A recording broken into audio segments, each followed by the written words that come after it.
You've seen him on the Netflix film Always Be My Maybe and the hit series Fresh Off the Boat. Today, he joins us as the director of the film Shortcomings, a comedic drama set in Berkeley, California, following three characters as they navigate love, friendship, and connection.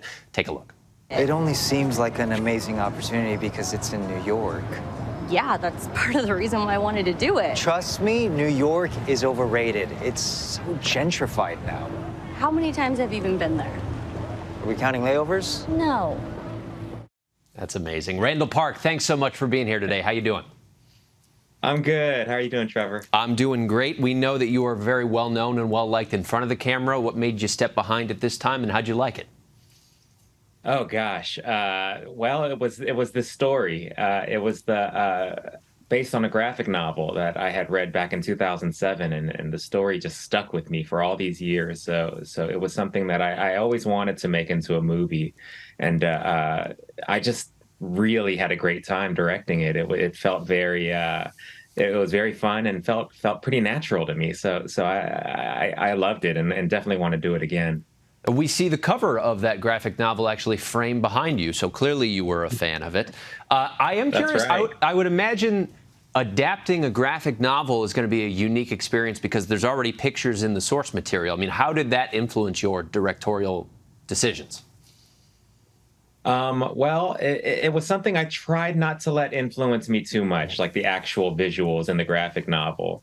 I wanted it to, and Adrian Tomina, who wrote the graphic novel, wrote our screenplay. We both wanted it to very much stand on its own as a movie. So you know, that was the aim. But you know, I was again such a fan of the work that it definitely, you know, makes its way into the movie as well. A lot of those panels and a lot of the look and feel of it is definitely in the movie.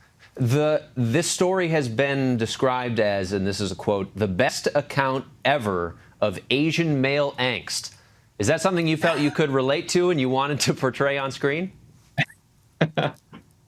Yeah, I think that there is a degree of relatability to the character, the main character for me. You know, he's a very flawed, complicated character, and I saw a lot of myself, particularly when I was younger, in him. So getting it out into the world felt pretty cathartic for me in some ways. You made a really interesting point in another interview promoting this movie, basically saying that you feel like Hollywood studios take the wrong lessons away from successful films. You referenced Barbie, saying that studios are their takeaway from Barbie's success is we should make more movies about toys rather than stories from and by and about women. I'm sure goal 1A with your movie is you want it to succeed. But are there larger lessons or messages that you would like Hollywood to take away from what you made here? Yeah, I think, you know, ultimately, I feel like things work and resonate when they are, you know, creative expressions of people. And also when they're made for an audience that wants to be served. And I feel like the success of Barbie, you know, a great deal of it lies in just the genius of Greta Gerwig, and the fact that you have an underserved audience that really wants to see something like Barbie, and I feel like that, to me, that's like the takeaway. It's like the movie Get Out. It's like, I didn't watch that and think, ooh, I want to see another movie about a big house.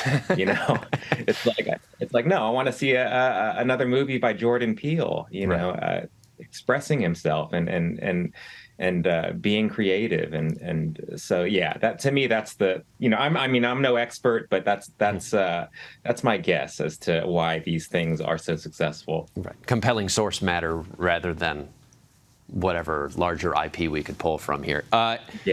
You've mentioned about your film, every character here is flawed. Why was that so important in telling the story? Because I am so flawed, Trevor. And I think we all are. And I think this movie is, you know, it's really about personal growth and about looking inwards and and changing and growing and becoming a better person, and that's what our protagonist is up against. And by the end, he finds himself in a place where he really has to look inward, and I think that's the main takeaway of the movie, and why it was important for me to tell. Well, Randall, you're appearing here as a director and decidedly not as an actor or a writer, as SAG-AFTRA and the Writers Guild are still on strike. What outcomes are you hoping to see those strikes progress? Oh, gosh. Well, I'm hoping that the WGA and SAG-AFTRA, I hope we get what we're asking for, or at the very least come to a sensible resolution, and hopefully sooner than later. But I have no idea how much longer this will take. But I think we're in it for the long haul if need be. Mm-hmm. All right, Randall Park, thank you so much for being here. The movie's fantastic. It's called Shortcomings, and it is out in theaters now. Thanks so much, Randall. Thank you, Trevor. Hi, everyone. George Stephanopoulos here. Thanks for checking out the ABC News YouTube channel. If you'd like to get more videos, show highlights, and watch live event coverage, click on the right over here to subscribe to our channel. And don't forget to download the ABC News app for breaking news alerts. Thanks for watching.